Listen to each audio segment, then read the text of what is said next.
let me just invite Roisin Fitzpatrick, our artist of light, to speak to you for a few minutes while she gets ready. Please welcome. She's obviously the creator of these wonderful works, and I'll let her tell you about them. No, actually, I have a mic. Oh, good. Perfect. Thank you so much. First of all, I would very much like to thank Shubro and also to thank Raj, I don't see him here, and also Michael for creating this opportunity for me to be able to share the art. I'll tell you first of all very briefly a little bit about my background and then the source of inspiration for this art. I'm an Irish person, as you can tell from my accent, and I'm a graduate of Trinity College Dublin and the University of Geneva, and I used to work for the United Nations, European Commission and the European Bank. And a few years ago, I was lucky enough to have a wonderful near-death experience. And I know it sounds strange to say it's lucky to have a wonderful near-death experience, but it's actually the truth. The Dalai Lama has a wonderful quote where he says, when you know how to die, you know how to live. And it really is so true, because having had a near-death experience, I've absolutely no fear whatsoever of dying. And it has given me an incredible freedom to actually live life and to live in the light and to be able to share the beauty of the light. And that's what this art is behind you. And that's what I share as artist of the light. So just to tell you very briefly, what happened a few years ago was I suddenly found myself in a situation at home where I was alone and I had a blinding, excruciating headache. And my head was wrenched backwards and I had hot, cold sweats and nausea and vomiting, and I knew that I had to remain conscious. I knew that I was actually having a brain hemorrhage. So I chose to remain extremely calm. I called an ambulance, made my way down the stairs, opened the front door so that they wouldn't have to break it down, and literally meditated while I was waiting for the ambulance to come.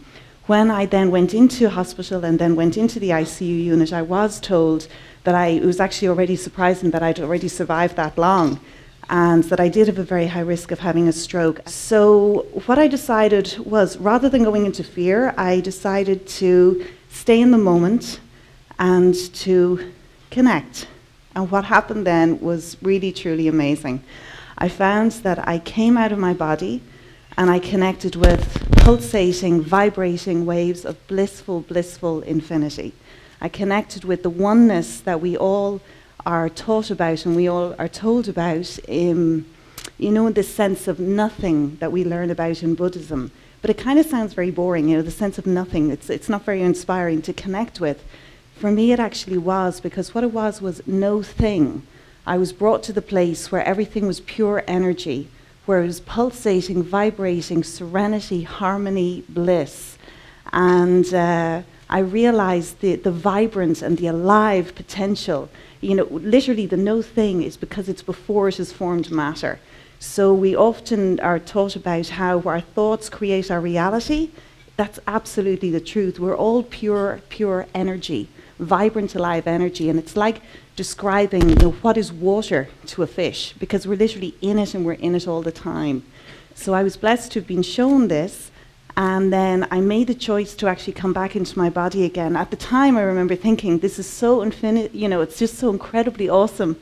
How is all of this energy going to fit into that tiny little body?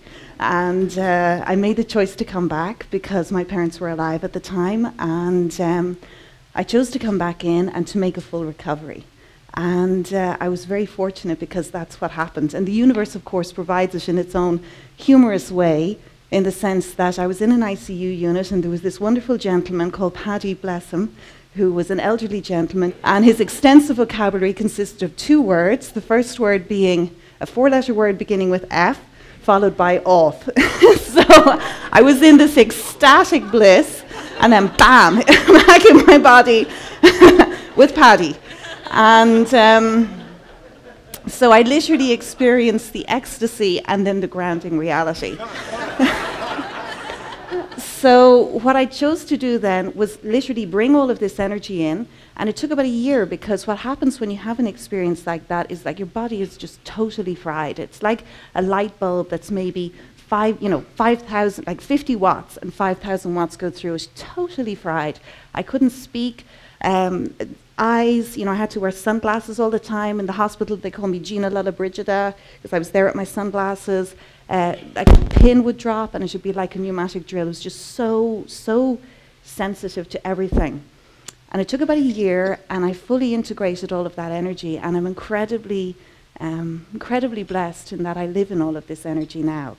And that's what I share through this art, and that's why I share it as artist of the light. So the intention behind all of this art is to help everybody to tap into their own inner light, to tap into their own joy. And we all have the choice every moment of every day to come from a higher consciousness. And you can tap into that through the yoga or through meditation, and another way is actually through this art. So how I create the pieces is I use Swarovski crystal, and I hand sew all of the crystals onto the silk. The designs are inspired by meditation, by nature. This one here is the Whirlpool Galaxy, but it also is it's a cross-section of our DNA. So what it's showing is how the macro is the same as the micro. This one here is the meteor shower, and it shows the power of intention. So for example, with this conference, the intention has been love and care. And when you come from that place, how that manifests out in the world.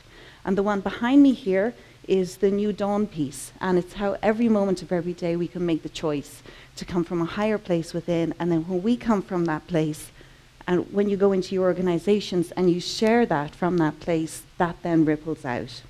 So just, I suppose, really to finalize, I mean, I'm so incredibly grateful to be here, and thank you very, very much for the opportunity, and even to have brought this to America. It has been beyond my wildest dreams. In the last couple of years, I've had 6 shows in Manhattan, 2 in DC, and it's currently at the Irish American Heritage Museum. The art's been endorsed by Deepak Chopra. It's in Richard Branson's spa resort. Mark Burnett, producer of the Emmys and The Voice, and his wife Roma Downey, they've endorsed the work, and they have the work. Wall Street Journal, Forbes, Washington Post. I mean, I have to pinch myself, and it's not me, it's through me, because my intention is very, very clear. It's to come from the light and share the light. And I'm so grateful, and thank you so much for this opportunity.